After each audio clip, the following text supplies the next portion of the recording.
All right, I'm mindful of people's time, and I know it's Sunday evening, so it's by my clock it's 7:01, and so I think I'd like to get started.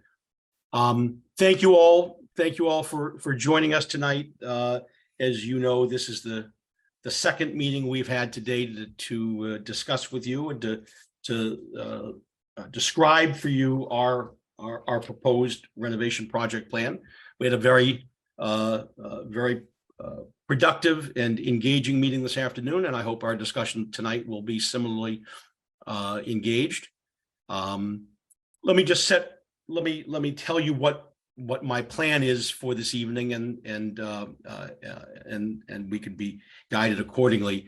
I'm going to spend a few minutes now talking about what the Long Range Planning Committee and the board have been doing the last 4 months since the vote on our proposed plan last year, and going to introduce to you the ways in which the project that we're proposing to you now compares to the project that we proposed last year. Then I'm going to turn it over to our lead architect, Eric Reisinger, who's on with us, and he will walk through the plan in more detail. Then I will come back and give you some more logistics, timetable, description of the votes, some of the financial issues, some of the financial details that we're proposing. Then I'll make some concluding remarks, and then we will open up the floor and take your questions. Especially given the Zoom nature of this meeting, I would encourage you to hold your questions until the end. I would also encourage you to please utilize the function at the bottom of your screen, the raise hand function. Amy is going to be acting as our host this evening, and so when she sees when we have opened up the floor for questions, and when Amy sees that you have indicated a raised hand, she will then unmute you, and you will be able to ask your questions. But I'm afraid otherwise it will be bedlam if we allow microphones to be unmuted in general. So for those of you who don't know, if you go down to the bottom of your screen, you'll see a tab that says reactions, and if you click on that, one of the options is to raise your hand, and that will indicate on the screen that you have a comment or a question. I guess I'd like to start by saying that as I alluded to earlier, despite the silence that you have heard from us, both the Long Range Planning Committee and the board have been very hard at work together with our architectural firm, and indeed a general contractor whom we've engaged, to help us come back to you and propose a plan which both addresses the needs of the club, which addresses some of the concerns that we heard from you in the aftermath of the last vote, and most importantly, which informs us that we can feel confident that the plan we're proposing to you is one that we can do within budget and on the timetable that we need to do it in. And so we've been doing all those things. We've been meeting as committees, we've been meeting as a board, we've been meeting with our architects. And while we are disappointed by the outcome of the vote last year, the truth is that we've learned a lot of important information from the feedback we've gotten.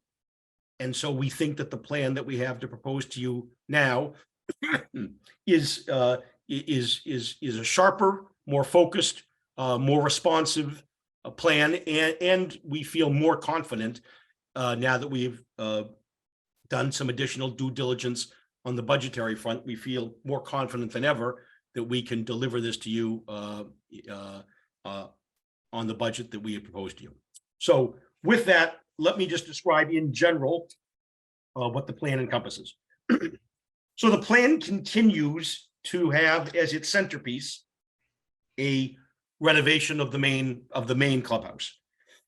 The current clubhouse facility, as you know, and as you've heard us describe before, is both tired and needs a refresh, and also more substantively is drastically underutilized.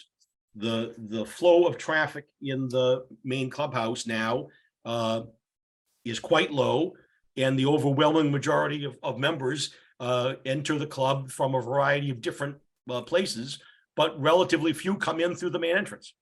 And certainly, regardless of how people come into the club, very few people spend any substantial amount of time in what is the biggest interior space in the entire club, and that is the Great Hall. So that remains the focus of our plan. That said, as you know from last year, there were a number of other ancillary areas of the club that we were intending to touch upon, and indeed, virtually every aspect of the club's facilities need touching to some degree or another. However, your comments were important to us, and some of the things that we have changed from the project last year include the fact that we are no longer going to be proposing that we construct permanent covered seating areas adjacent to the tennis courts. While we think that they would serve a very useful purpose, we acknowledge that they were expensive. There were a number of you who didn't think that those were a high priority item, and so frankly, in weighing priorities that other people voiced, we have decided instead to simply, at least for the time being, if not permanently, to utilize tables, chairs, and umbrellas rather than permanent structures. So we are going to do that on the tennis side. We have decided, after the input of our members, to include in this phase of the project an outdoor bar and grill. We think that's going to be an exciting new focal point of social interaction for the membership, particularly in warmer weather. And so you'll see in the drawings that Eric presents, you'll see a conception of an outdoor bar and grill. And when I say conception, and Eric will underscore this when he speaks, it's very important to understand that at this point in the process, we are dealing with concept designs only. We have not moved in any way, shape, or form to construction documents, and so these are concepts. When we talk about an outdoor bar and grill, we have not figured out precisely where that would go, what its scale would be, what its size would be, how many chairs would accompany it, etc. It's a concept, it's an idea, as are all the ideas that you're going to see depicted in the drawings that we're going to show you. We have decided that though we are going to make the fitness room larger and refresh it, we are not going to, we are scaling back our plans, which you'll recall were fairly ambitious before, for a resort style or hotel style fitness room. The membership as a whole, I must say, did not indicate that as a highest priority item. And so again, and also in trying to balance the needs for these amenities with our need to be able to deliver a project that was on budget, we have decided to make the fitness room somewhat larger and to create some additional room there from the men's locker room, but not as nearly as ambitiously as we had before. You'll see that there are some modifications to the original plan for the main dining room. Mostly they have to do with an area of the dining room that abuts the boardroom. Eric can talk about that in greater detail.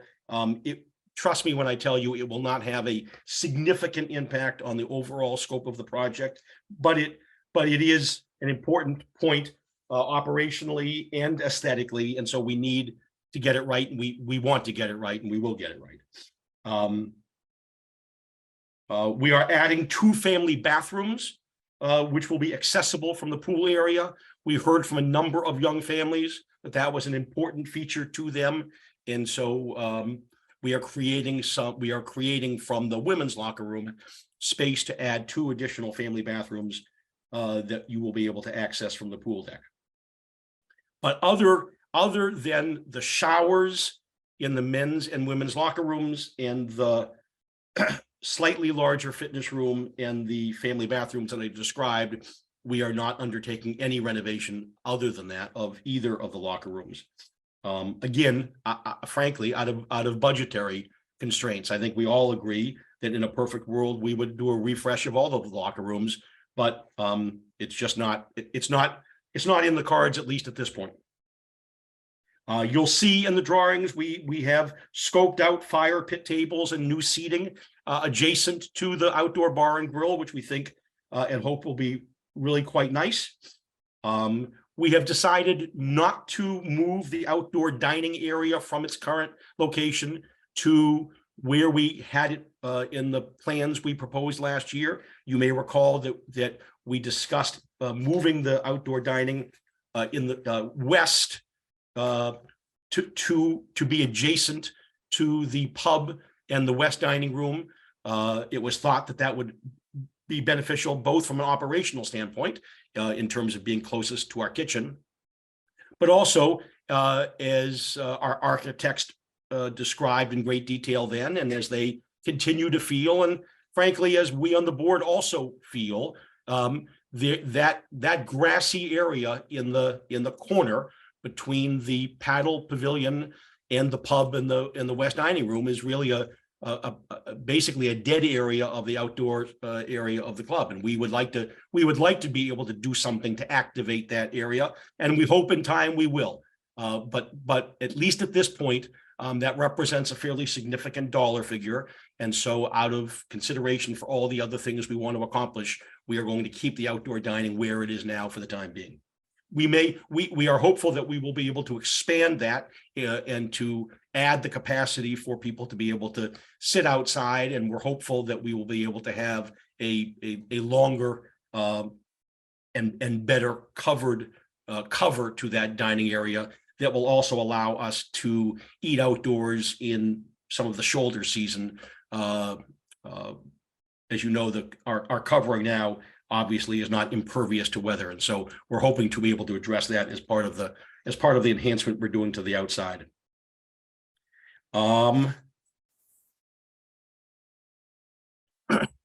think in terms of the enhancements and the features of the project, I think my summary ought to suffice, and Eric will get into greater detail about the details of the project. I want to spend a little bit of time now talking about the kinds of direction that we on the Long Range Planning Committee and the board were giving the architects at Holabird and Root for the last several months. I mean, at the same time that we were emphasizing to them the fact that let me back up for a second. One of the things that we heard from you, and one of the things, frankly, that we recognized in the meetings we had with membership last year, was that even though we are confident that the enhancements that we're making to the interior of the building, the interior of the clubhouse, will have an instantaneous transformative impact on the way in which the members experience the club. We understand that it's an ephemeral concept, and it's a little bit difficult to see the value of that, at least on paper. For those of us who were around during the paddle pavilion project, we frankly experienced the same thing. It's difficult to imagine what the reinvention of an interior space is until it actually happens. And for those of us who lived through the transformation from the grill room to what is now the pub and the paddle pavilion, we know how impactful that transformation has been, and we feel the same thing will happen in the Great Hall. But we understand that for a lot of members, that value may not be easily perceived, and so we've been very focused on being able to deliver things to the membership that actually has a more concrete added value, such as the outdoor bar and grill, for example. At the same time, and Eric can describe this in greater detail, we've been adamant with them that we cannot and could not come in to and ask for approval from the membership with a project that was even one dime more than the project we proposed last year. And frankly, we have spent the better part of the last 4 months really banging our heads against the wall, trying to conceive of and to propose a project to you that was worth doing, that would move the club forward, and that was significantly less expensive and cheaper, both in terms of total cost and in terms of assessments to the members. We really wanted to be able to come back to you with a less expensive project. I'm here to tell you that despite our efforts, we are unable to do that. The project we are proposing to you is a project that costs, we are committed not to exceed by even a dime the cost that we proposed last time. But there is not a project to be done. And Eric can talk about the fact that these inflationary times that he's building in, there has not been the kind of decrease in costs that frankly we hoped we might see, given the economic dynamics at play. But Eric tells us, and our contracting firm has shown us that those decreases are not to be realized, at least in the immediate future. And so the total cost of the project is exactly what it was the last time, not to exceed $3.1 million. And we propose to pay for that by an assessment of $12,000 for each member family. And when Eric is done, I'll detail in a little more, with a little more information about what the options are that we are proposing in terms of the economics. But the price is going to be the same as it was last time. We think that this is going to be a project that's going to address the needs and wants of a greater cross section of the membership, but that will be for you to determine. And I think with that, Eric, I think I would like to introduce Eric Reisinger, who's our lead architect from Holabird & Root. You'll remember Eric from the meetings we had in November, both at Holabird and prior to his arrival at Holabird & Root. Eric's experience and expertise in the private club industry is unsurpassed among other architects in the Midwest. And so it's with great pleasure that I turn the microphone over to Eric and have Eric walk you through the concept designs that we have created. Great. Thank you, Jonathan. And good evening, everyone. Jonathan, I'm going to share my screen, and just do me a favor. Just let me know that you're going to be able to see. Let's see here.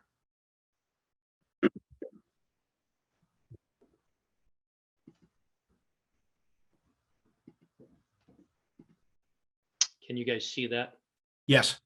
Okay, perfect. I'm going to go to full display mode here.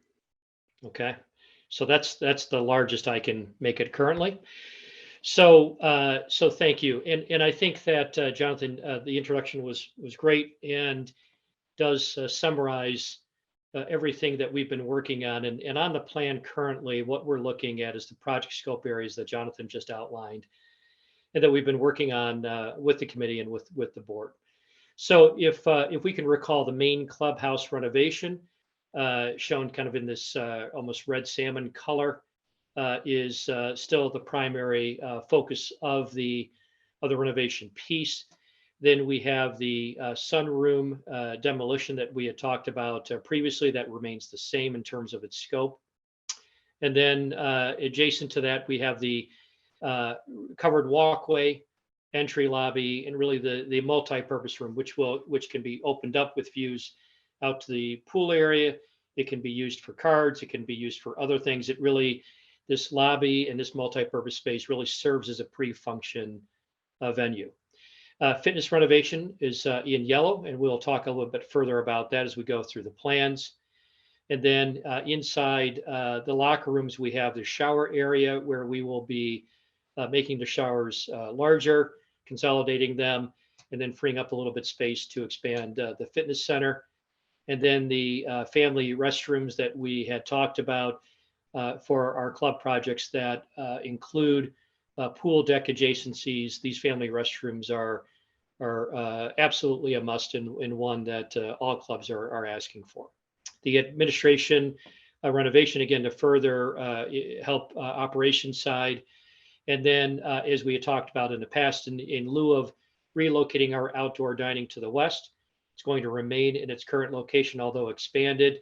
I just am a little remiss here. While we're showing it over to the east, one bay, it actually will slide to the west a little bit, but increase the capacity for the outdoor dining. The pool area in the pool, which is currently being worked on, will include a lap lane. It'll include stairs, and that is ongoing as we speak. And then obviously the lap lane and stairs are an added element to that. And then the placeholder for what we've described as the outdoor bar and grill, here shaded in the blue, and then possibly a new fire pit. So we'll get into those details. What I'd like to do is I'm just going to move forward to the renderings and just kind of remind us and anchor us into the overall kind of design direction that we have been talking about. And then I'll go back to the plans and walk through those in greater detail. So here, this first rendering perspective that you're looking at is the intended overhead walkway leading from the circular drive up to the front door of the club.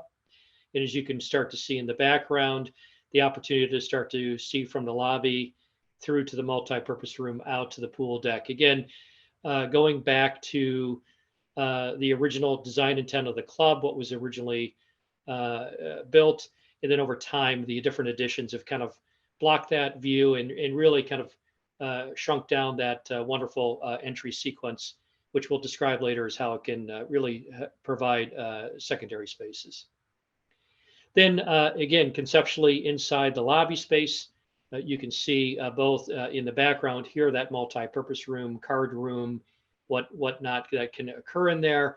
And then to the right, the entry into the Great Hall. By removing that sunroom, we're actually going to be able to open up one more bay of this hall that was originally intended and really start to provide that lounge space that we've described. So again, you can see a further view into this multi-purpose room. Window treatments, shading, all of that will still further be studied and come out in the final plans, but again, showing the overall design concept and intent of these spaces.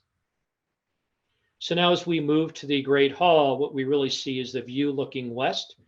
You can see the outdoor area beyond, which will still remain as the casual dining and outdoor dining, and essentially creating an opportunity for a pre-function space. So we're just across the fireplace. If you guys recall, this whole area currently in your club is typically set up without furniture unless you have a banquet function.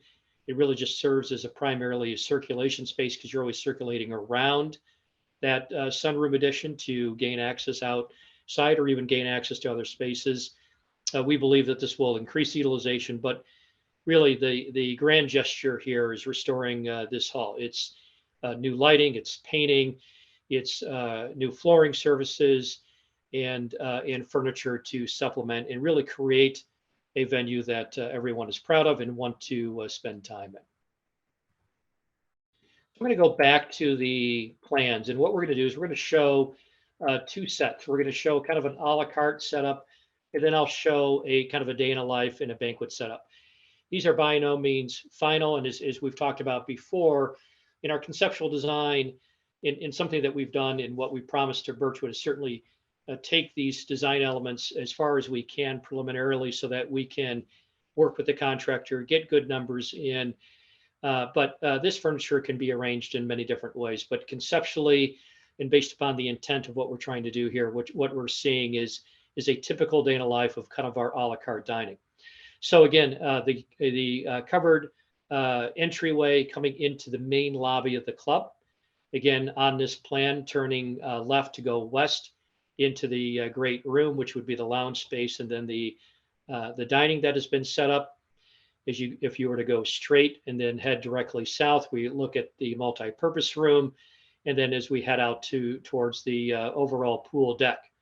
One of the things that we have done on the pool deck is we've included additional tables and umbrellas for families, both using the kid pool as well as the adult pool, to be able to have some dining options available to them outside.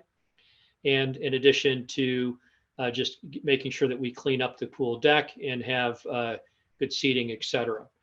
As we head back into the clubhouse off of the main lobby space, heading into the locker room area, the shower areas that we've talked about as being the area of renovation and the focus, slightly expanded fitness, refresh, and then with the equipment.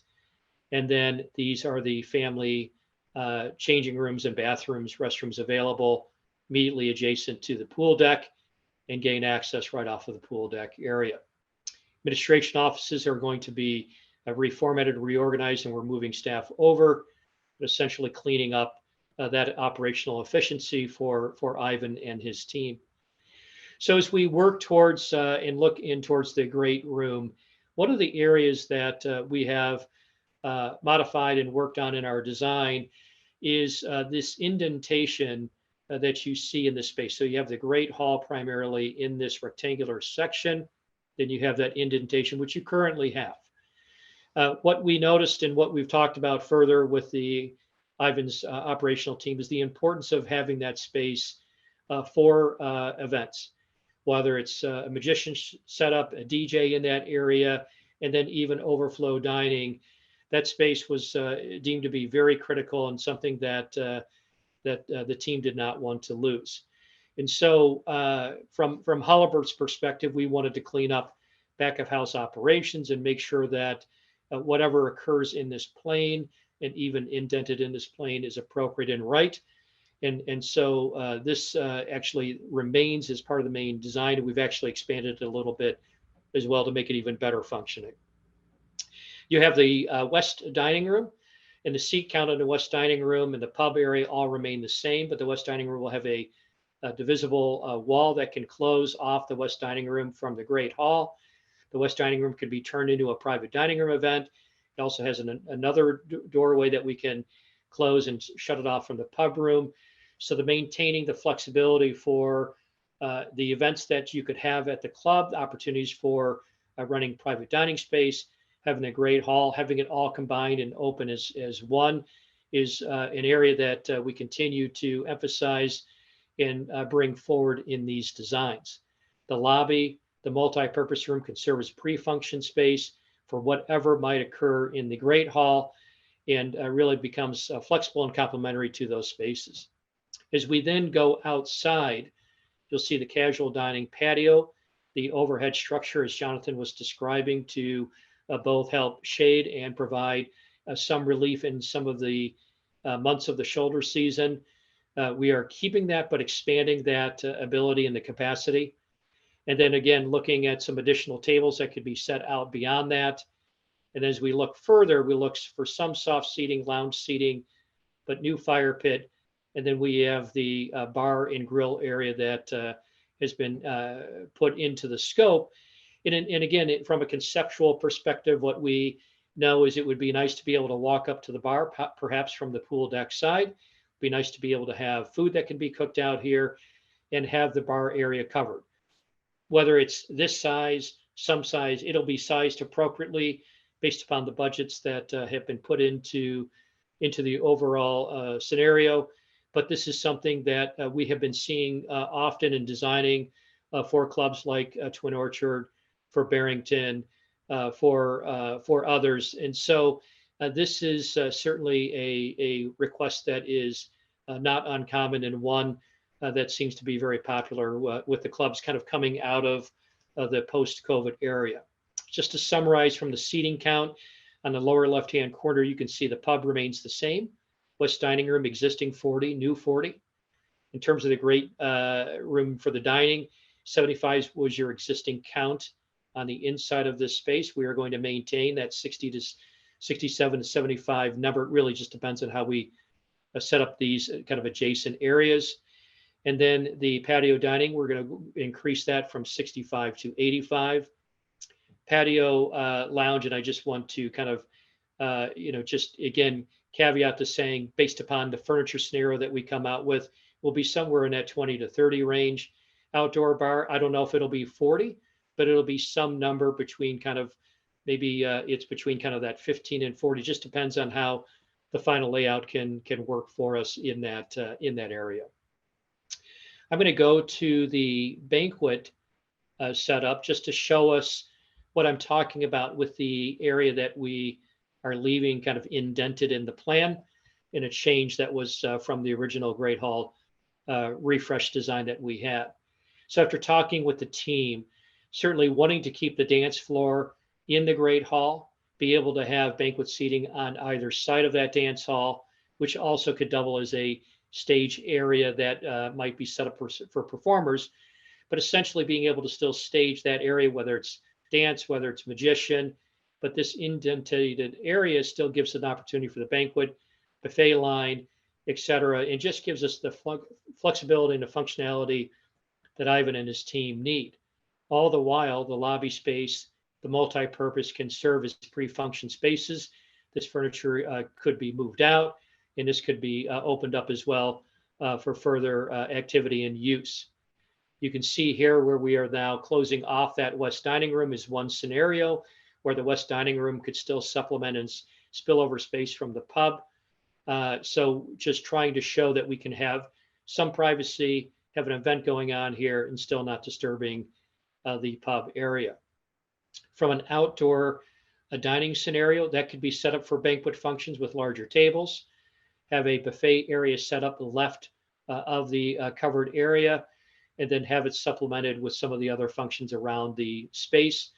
And again, very, very functional, very flexible for Ivan's team to gain access either through the banquet room scenario if they're related events, or come through the west dining room, but providing access and then even going out through the pub area where they currently come out of, making sure that operationally we're maintaining the efficiencies. This will be further refined in the design phase, but certainly being very cognizant of those areas. And then just in terms of kind of the overall flow of this, if in the future the outdoor dining ends up migrating west, this option of then converting the pool deck space for further functions and events can certainly happen.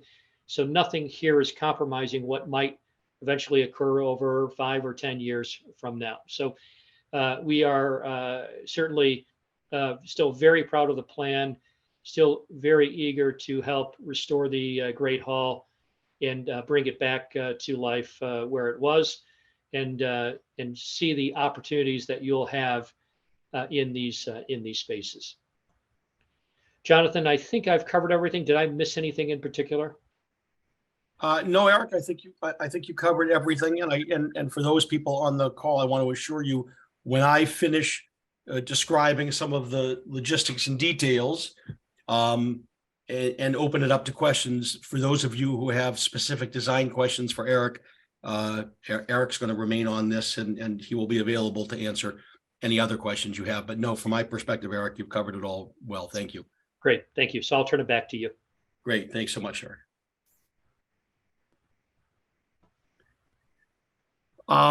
So the good news is that we have been working as hard as we have, and been trying to stay on task as well as we have, because we did not want to lose the opportunity to adhere to the same schedule for construction that we had announced last year, and that we were hopeful to use, and we're still hopeful to use it, and we believe that we can. So you'll recall that one of the things we described last year was a plan that would start construction immediately after Labor Day of 2023, and would allow the club to open in the spring of 2024.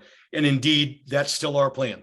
Our plan is to have these 2 meetings today, to send to each member tonight a written description of the program, a recording of this evening's meeting for anyone who was unable to attend either meeting, to open up voting starting tomorrow and have that voting go through April 30th, to have the first payment due June 30th, and to have people who choose not to remain with the club have their memberships terminate on June 30th. Let me spend it, and then to begin construction Labor Day, and to do that over the winter. Let me spend a moment talking about the financial proposal, the financial payment plans that we have come up with and that we'd like to propose and that we hope will be received more advantageously than last time. I acknowledge my part in having created a payment over time plan that frankly was not very user-friendly. We hope that we've addressed that. And so our proposal is that for those people who do not want to make a single payment of $12,000 at the end of June, that they make 4 equal payments of $3,200, $3,200, 4 payments over the course of an 18-month time period. So payment 1 would be on day 1, in this instance, June 30th. Payment due would be 6 months later. Payment 3 would be 12 months later, and payment 4 would be 18 months later. So in this case, it would be the end of June 2023, the end of December 2023, the end of June 2024, and then the end of December 2024. So that if you choose that option, you would be making a total of $12,800 in payments, which we've calculated using the same fixed rate interest rate we expect to lock into with Byline. And so we're simply passing on the interest that the club is going to have to take on in order to make that payment plan available to members. I mentioned a moment ago that voting would open tomorrow. You'll each get an email giving you a link with a password to your secured electronic ballot, and you'll be asked to cast a vote between tomorrow and April 30th.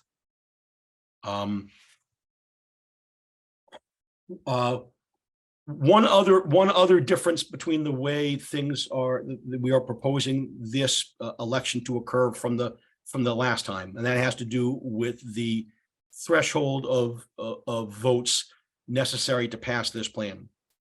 You'll recall last year that we described for you the fact that our bylaws specify that any capital expenditure in excess of $250,000 requires a majority vote, but that because we wanted, the board wanted a greater consensus, we were imposing on ourselves a 70% passage threshold.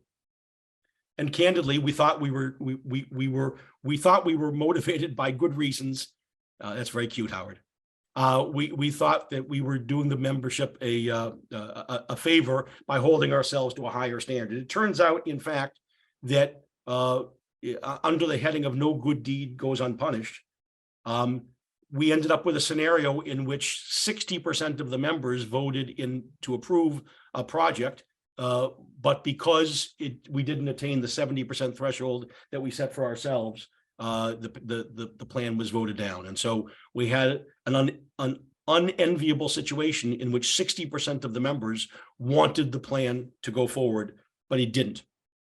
So after much consideration, the board has decided to simply use the provision in the bylaws, which was informed by private club best practices to begin with. And so the voting this time around will simply comply with the provision in the bylaws, which requires a majority vote. Two other things. We recognize that the last time around, we recognized that we made a misstep, and we want to rectify that for those people who are concerned about it. We want to be very clear and explicit that we're a member to choose to take advantage of the payment plan as I described, 4 payments over the course of 18 months. And if God forbid a member were to pass away before the payment plan option period expired, and the surviving spouse decided to leave the club, all future scheduled payments will be forgiven. I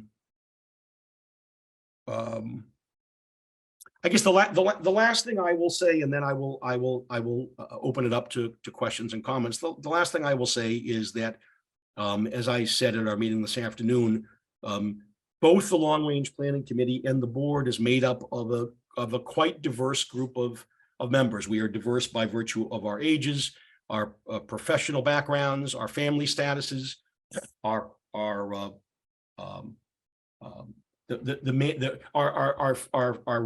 risk reward appetite financially, and we come at things very differently. There are a number of people on the long range planning committee and the board who would have preferred a more expansive and bigger scope project, one that is many times the one we are undertaking.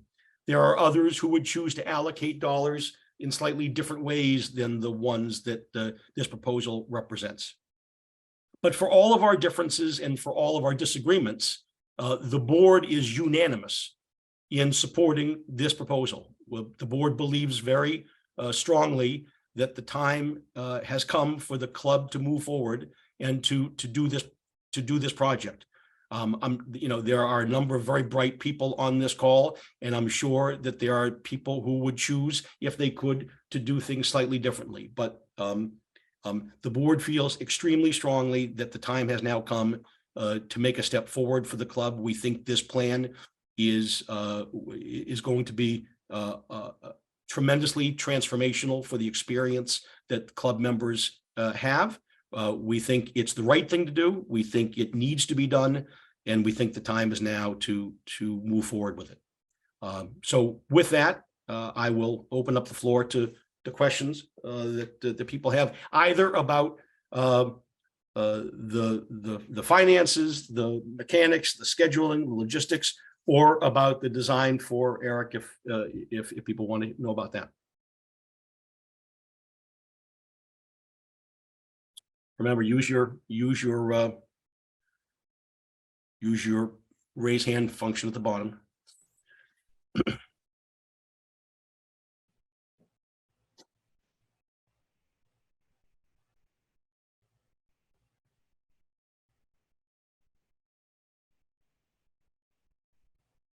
Amy, I see Howard. Howard's got his hand up. Thank you, John. You can hear me? I can. So the event space, what's going to be the capacity of that? I think that historically, I've had a few bar mitzvahs there in the past, and thankfully we were limited in space, so made it more reasonable. But what do we estimate will be the capacity of an event there? So Howard, this is Eric. The event space, the actual great room itself, can be anywhere from 120 to 140, depending on how we set up the seating. We can also, remember, open up to the west dining room, which would give us another 40. So that gives us up to almost 180. So between the west dining room and the event space, we get 180. That does not include, obviously, the adjacent space of the lobby and the adjacent space of that multi-purpose. But about that 180 number contiguous space is the capacity. Thank you.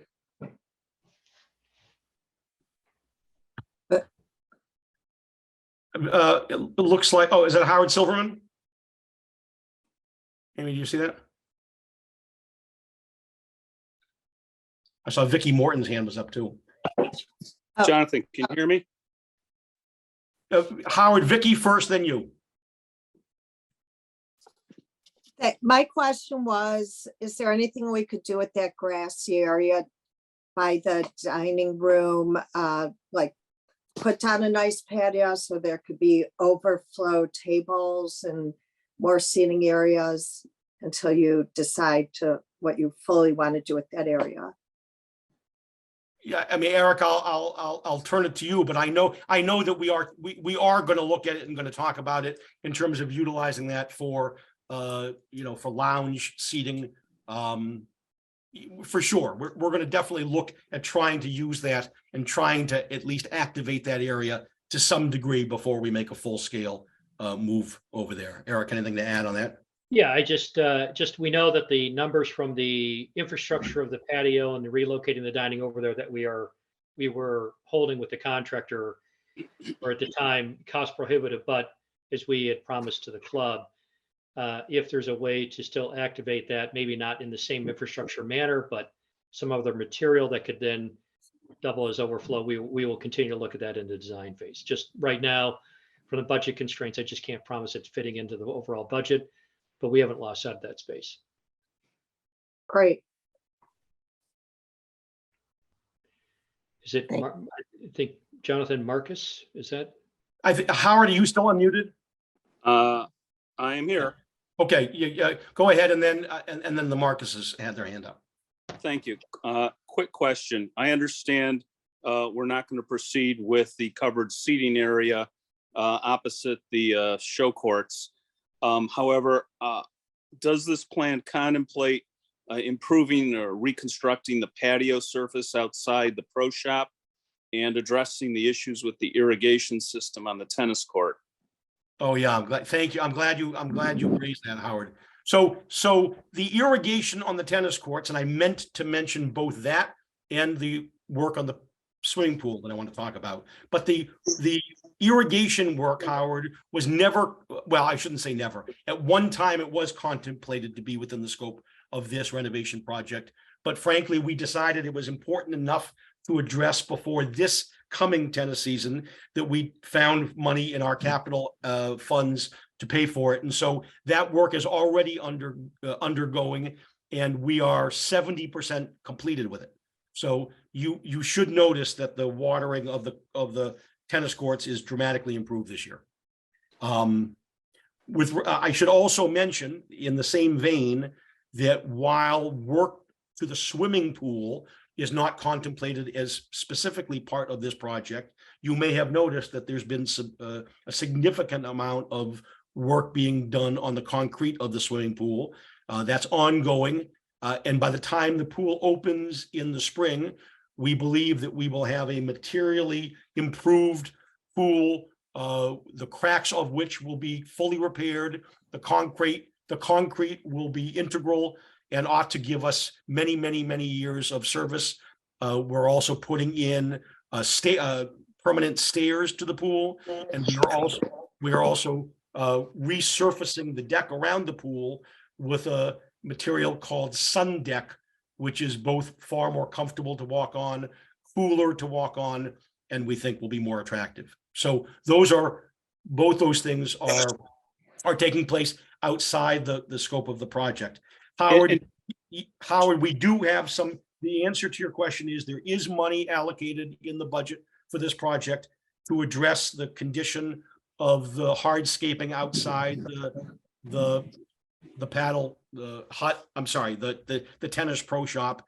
And so between tables and chairs and umbrellas and the hardscaping outside the pro shop, we do intend to make some improvements, although they won't be as material as we might otherwise would like to, given our budgetary constraints. But yes, we recognize the issues. We have monies earmarked for them, and we're going to start addressing them.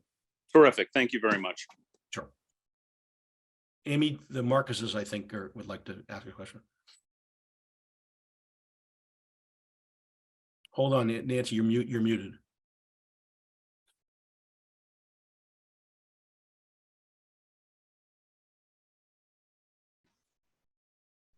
Amy, can you unmute them?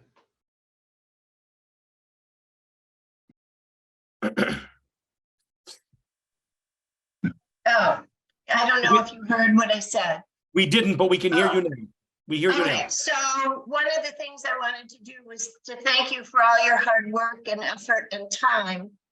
I also wanted to thank you for the amendment to the payment plan, because for those of us who are old and retired, I think it makes a huge difference, but I also think it would make a big difference to a lot of the younger families to have other demands on their discretionary income.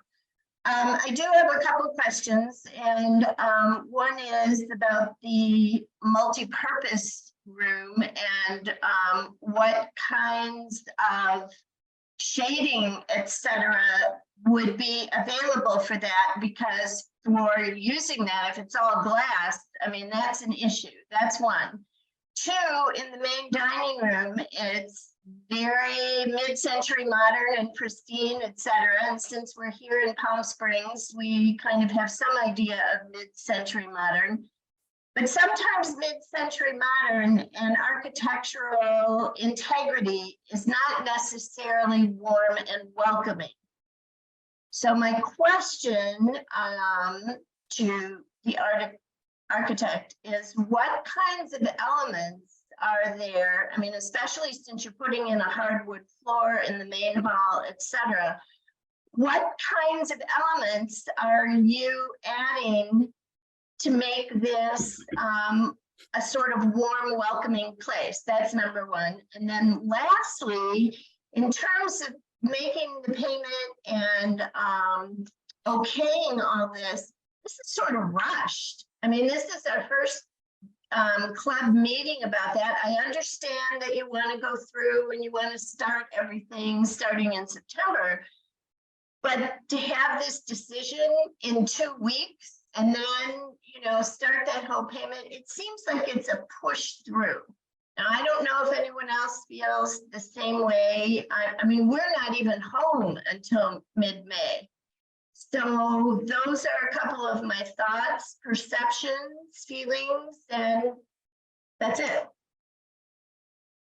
Yes, okay, thank you for all of those.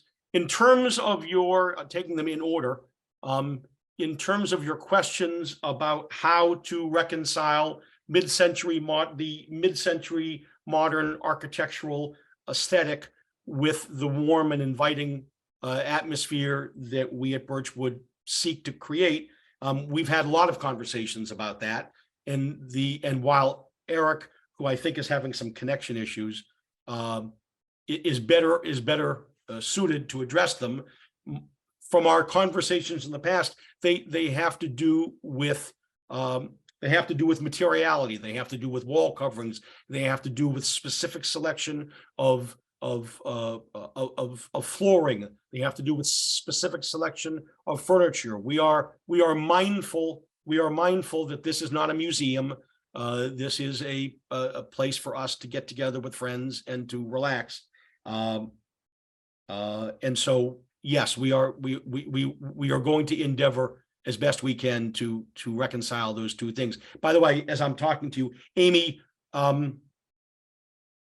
Eric is telling me that he's locked out of the meeting. I don't exactly know what that means, but Eric Reisinger tells me that he can't get into the meeting. So all right, let me unlock it.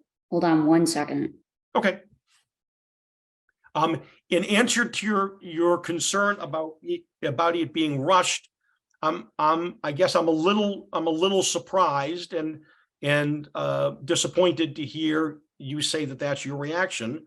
I obviously, if that's your reaction, I'm not questioning it in any way, but this is hardly the first meeting we've had now. This has been the 4th or 5th meeting we've had with all of membership over the course of the last 5 months, and we've actually talked to a great many of you.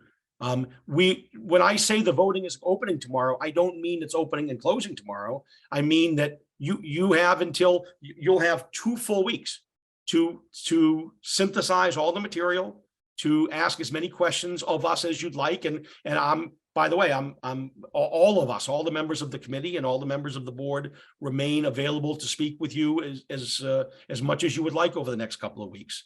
But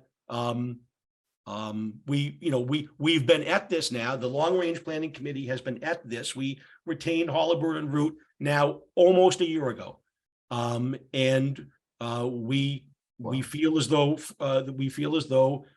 we need to move forward.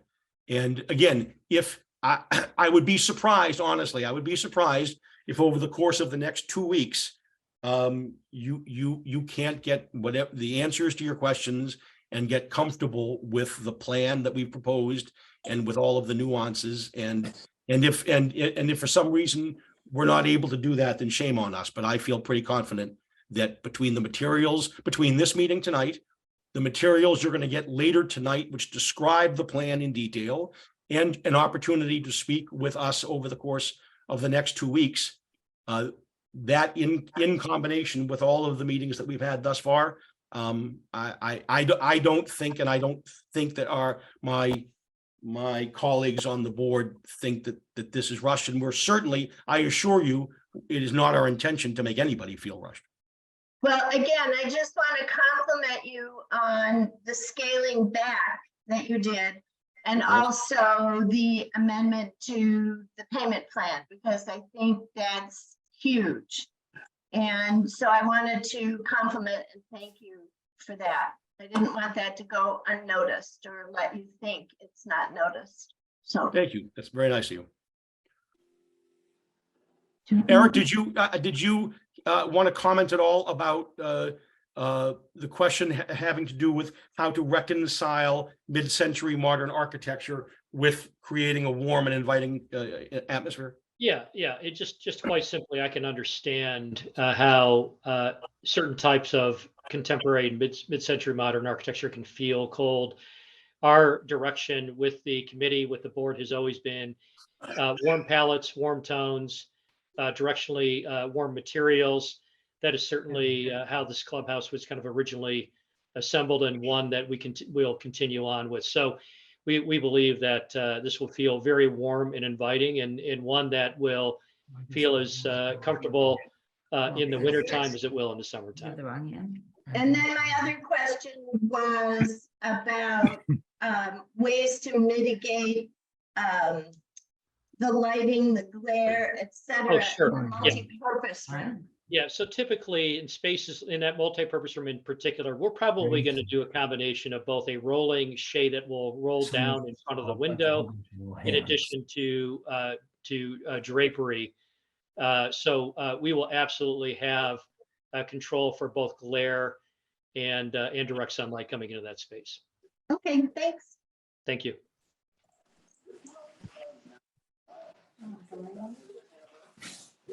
Okay. Amy, who's next? iPad 59. I, Is this you? Maybe. How do we do it? You help me? I don't know. How do you? Oh, it does You say just- iPad 79. Oh, here. who's iPad 59? You're Am on, I you're on? on, you're on the air. Hi, this is Greg Goldsmith. Hi, John. Hi. Did you hear me? It's Greg Goldsmith. Hi, Greg. Okay. Greg. How are you? Hi. I'm on Hi. my wife's. I'm not you. I don't know how to. I'm a little unfamiliar with this, so let's Well, go. we can Can hear you you. see me? Can you We see me? cannot or see no? you. We cannot, thank Okay. God we can't see you, but we Okay. can hear you. Okay, thank you. So, and thank you for everything you've done. I'll also chime in on that. I have a couple of comments. So we've toned down our scope of the project. Are we doing anything with the paddle courts? Are we adding 2 more paddle courts, or is that not part of this? That's not part of this anymore? The 2 additional paddle courts were not part of the plan last year either. We are adding 2 paddle courts. We've always been planning to add 2 paddle courts. They remain on our a plan to add. However, we don't have a comprehensive plan to integrate those 2 paddle courts into the rest of that part of the campus. And so we are holding off constructing 2 new paddle courts so that we don't build a bridge to nowhere until we know exactly what we're going to be doing with courts 5 and 6, and with the decking on all of those areas, and with the paddle hut that exists over there. So yes, it's on our plan. Yes, they're going to be built. No, it's not part of this project. It was not going to be part of this project late last year also. So that's not a change. But yes. Okay, so thanks for the clarification. A suggestion. I think that we should be thinking about things that I like the idea of improving the club and making it enjoyable and more desirable. What about lights for our tennis courts that need to be changed? Lights for our pickle courts, which would draw a lot of people. What if we changed and put in a couple padel courts and add something like that? I like all the change and doing things, but I feel we're spending the same money and really not doing a lot here. It looks like we're losing. From what he said, we'll have 180 people for event space. Our event space before was 200 or 220, which made it a little too small for a lot of people to do the bar mitzvahs and stuff, because it was limited there.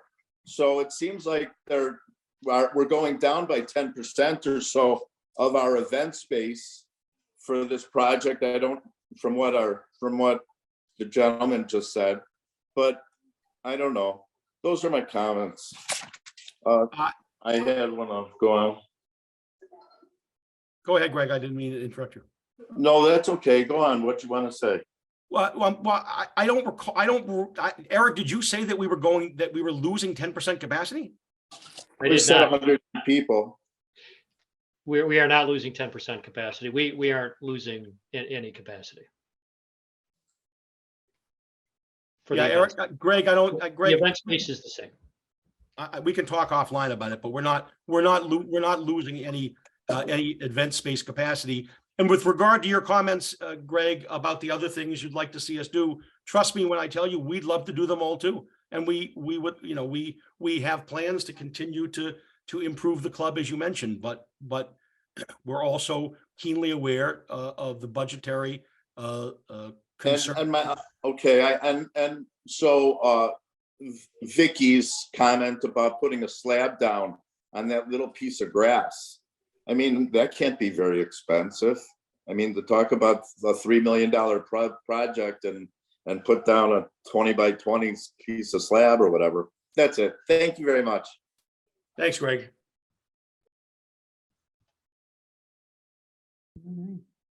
George Fenton is next.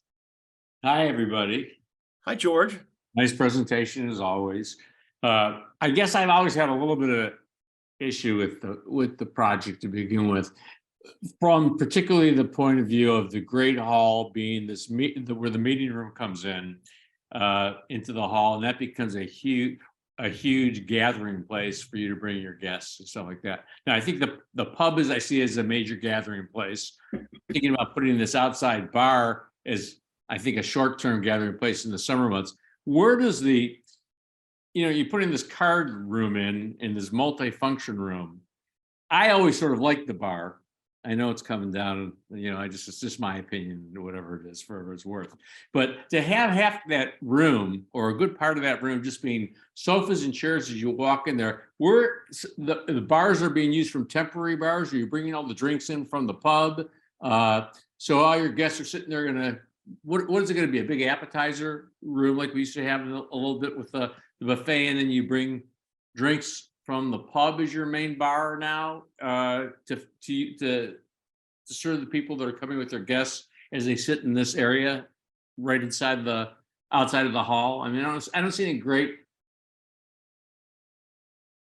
benefit to the area to just put this, what I see as a card room or whatever this great open space is. I just think it loses a lot of personality for trying to make something mid-century modern. I don't want to be a downer because I'll go with what everyone wants. I just threw a huge $35 million renovation here, of which we've taken 3.5 years to do. So, I know a lot of people everybody has their idea on how they want to improve it. There's never everybody's going to agree on everything. But I mean, I agree the hall needs to be done and stuff like that. I'm just not sure, the big sofa gathering place inside as you go into the main hall room. I just wonder if it's really going to happen. Is that really going to be a place where people sit and gather and become a main focal place? And where's the bar? Does it come from somewhere else? I think people seem to gather around bars or places, but maybe I'm wrong. So if the architect your comments are well taken. Listen, one of our guiding principles with all of this space is that we are intentionally making all of this space available for many purposes. So if, for example, it turns out that people are not congregating there, then we'll turn it into something different. We'll turn it into dining space. We'll turn it into perhaps we'll put additional tables there for card playing. I don't know. we are intentionally, the drawings that Eric showed you in the renderings and the furniture shown, it's all suggestive. It's all open to what we decide we want to do and how the space is being utilized. One of the things that I think everybody recognizes is that we have some serious impediments to what we can do by virtue of the footprint of the building. It's a long, narrow room, and we can't really do much about that for FAR reasons. So we are prisoners of the configuration of the space as it is now.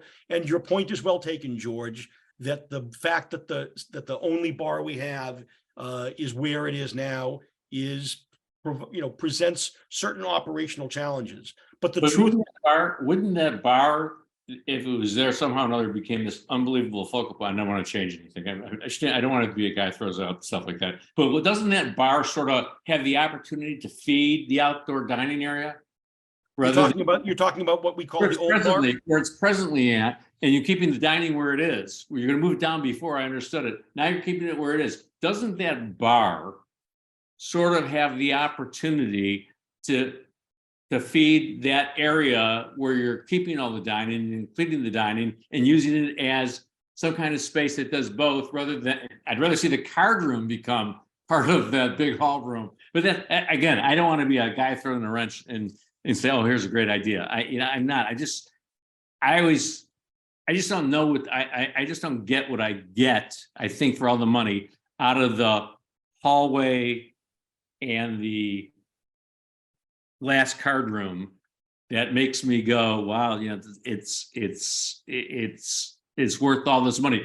Granted, I 100% agree with the replacement or whatever we have to do to make the hall nicer and to feed the outside. But I'm just not sure I get what a lot of it does to give me the warmth that I sort of looking for. I respect your view, George, but I respectfully disagree. We've hired the leading architectural firm in the private club world in the North Shore, and they feel extraordinarily strongly that our activation of the space adjacent to the main entryway is going to completely change the life of the club. And so the bars you're going to use are going to be temporary bars that are right over there, or are you going to feed everything from the pub? Yeah, the bar and the pub is going to be our bar. Got you. Okay. Just wanted to make sure I understood. Okay. Thanks, That's George. how it's all fed anyway. That other bar has not been utilized since I've been working with you guys on this project.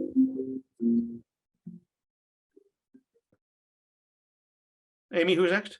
I know that the Levins have their hands up. I see the Missouri. Jamie's next. Hi, everyone. Mike Nazarski, John and the board, thank you all very much for, I'm sure, the incredible amount of time that you've spent on this. Thank you. Much appreciated. Just a quick macro question. I know when we looked at doing this however many months ago, there were many more things on the item on the list: tennis viewing, locker rooms, exercise room, building out that concrete slab. And then the cost came in at the same. So maybe if you could just provide a little understanding to that, that would be great. Sure. Yeah. I mean, at a macro level, Mike, the biggest difference is that we've now added an outdoor bar and grill. So we've added an outdoor bar and grill and all the areas adjacent to it. That drives up by a significant amount the cost. We're also adding 2 new bathrooms. We're also, I guess those are the major financial drivers. So that's part of the answer. The other part of the answer, Mike, is that this time around, as opposed to the last time around, we actually engaged a general contractor who actually went out and tested the budget numbers that we had before. And so while he did not test from a budgetary standpoint the things that were part of the project last year that are not part of it this year. We know now that the numbers associated with this project are pretty solid. I'm looking at them now. I mean, by the way, when I said earlier that this is a project not to exceed 3.1 million, nobody involved in this project wants to spend all of that 3.1 million. We're hopeful that we don't. But I guess in broad brushstrokes, I would say that the major difference is the addition of the bar and grill, which is a significant item. Thank you. Jack, Sandy? Sandy Levin. Okay, You have to unmute. are we unmuted? No, we hear you loud and clear. Great, thanks. Thanks for the great job. Jonathan, you've been working on this for a long time, and it's certainly become a complex project. And so I want to say at the outset that we're all thankful for the hard work that you've done. I just want to raise a point that I had raised with you personally, and we conversed the last time. This program still has the problem of there's no reduced assistance for elderly members who are not going to be around much longer. And so the concept for an elderly member like Sandy and myself, or we're here we are in our mid-80s, and play a minimal amount of racket sports, none for me and a little for Sandy, have a few dinners there. It's surprising that there is still not any kind of Rachmanis, any kind of alternative concept for people who aren't using the club much. And if they paid their $12,000 and died or became completely disabled 3 months later, well, the money's down the drain. It's not deductible. It's down the drain and gone. And so with other clubs that I'm familiar with, they have given some sort of break to people who are what I'll call senior category. And Sandy and I have been in the senior category for some years at Birchwood now. And as I say, make very little use of it, eat there 3 or 4 times a year, love the people, think it's a great club. But I had hoped that there would, in this new plan, be some arrangement.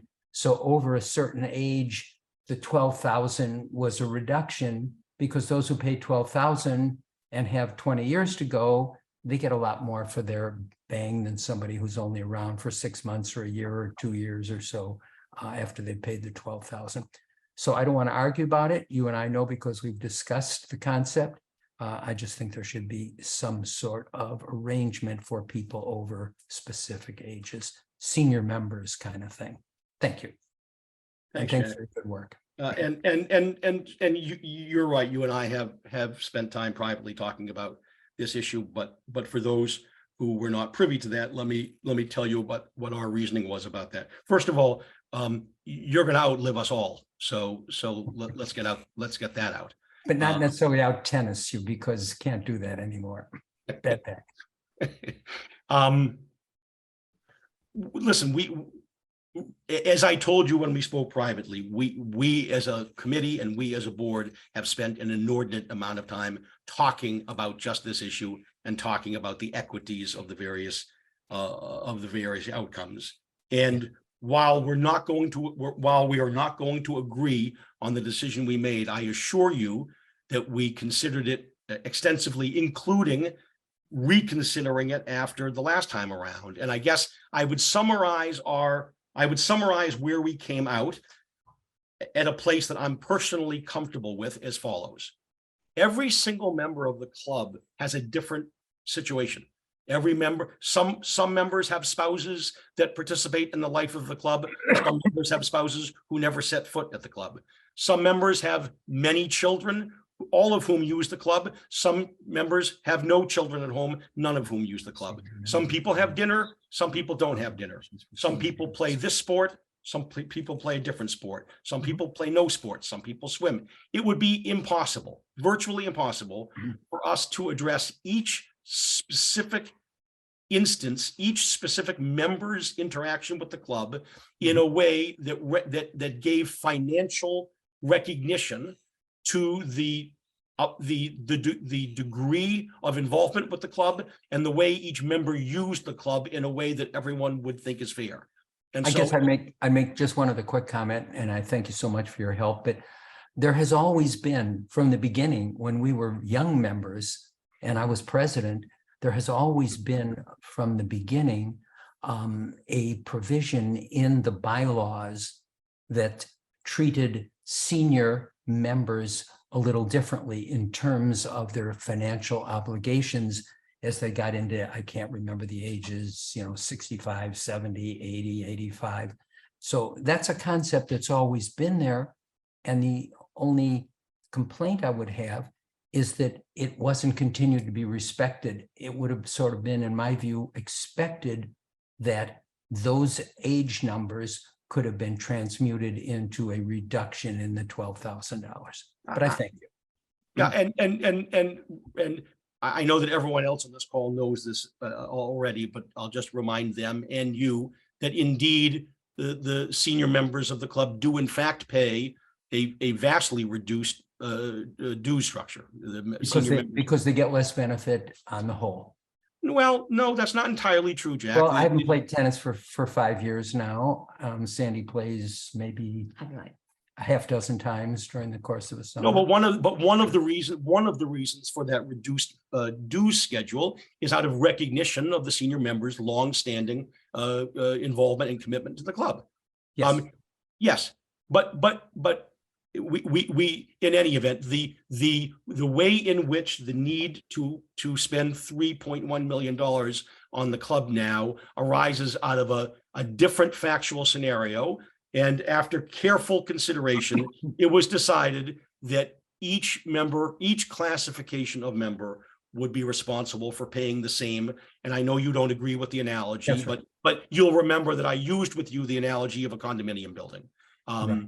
And I pointed out that if you pay money to improve a condominium building, even if you die, retire, move the next day, you have a building to sell. But with the club, when you go, you got nothing. You're gone and done. You have no membership left.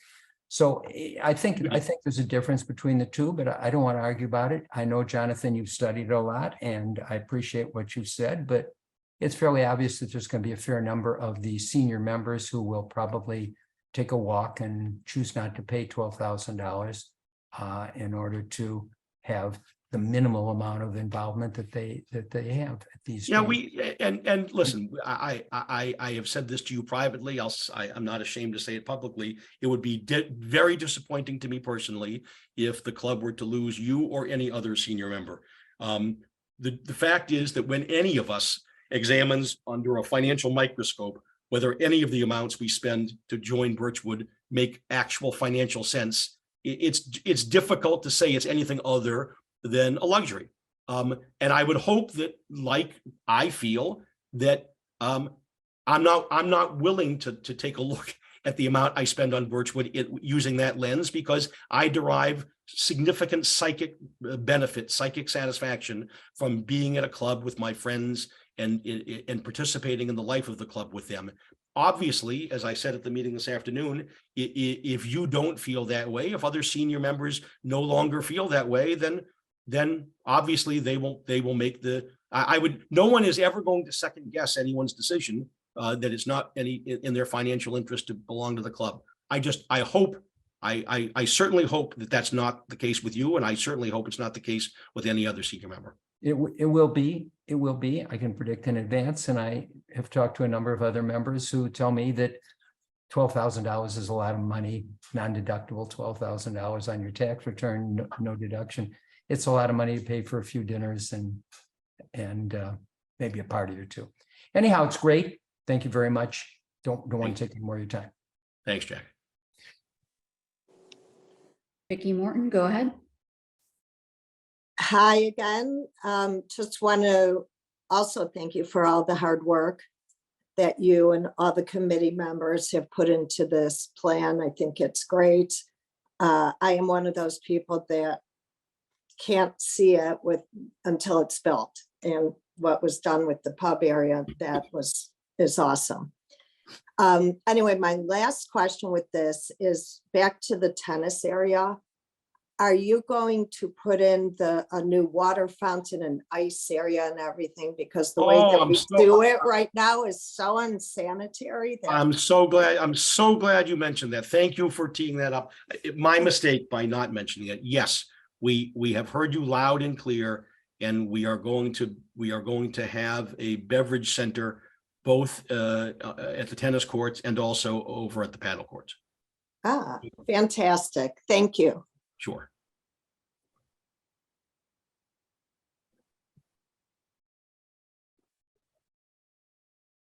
Anybody else?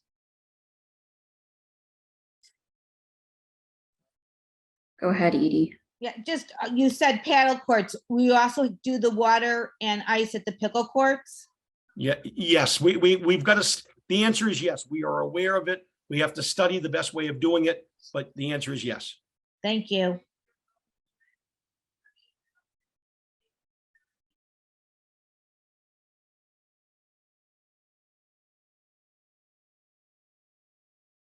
Any other questions? All right. Well, this has been a great meeting. Jim Kirsch, I see, anything you want to add? No, John, I appreciate all the work the committee has done. Extremely proud of the byproduct of the work. I know how hard everybody and how much time that you put in. I see Mickey here, and you know, to have Mickey and Ann and the members of the committee and the voluminous amount of time and effort that you've put in. I just want to thank you on behalf of the club. And it's an extraordinary body of work. And I admire what you've done and look forward to the next 50 years at Birchwood with an enhanced facility. Thank you, John.